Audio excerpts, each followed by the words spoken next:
Saps quin és l'esport nacional a Catalunya ara mateix? Fer de conillet d'Índies legal.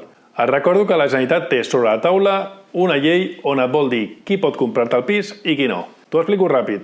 Hi ha una proposta de llei que diu que a les zones tensionades, o sigui, gairebé tot Catalunya, només es podria comprar un pis si fa servir per viure'l tu o la teva família.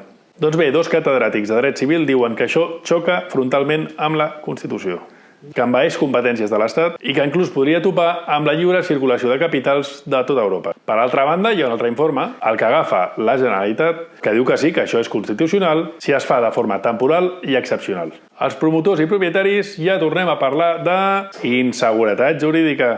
I aquí és on Catalunya es converteix en el laboratori de proves de polítiques d'habitatge. Cada moment no han fet créixer ni un metre quadrat d'oferta. Si tens un pis i estàs pensant en vendre'l enmig de tot aquest embolic, t'acompanyem en tot el procés. I de regal et fem una valoració presencial gratuïta, perquè sàpigues ara mateix quin és el preu real del mercat.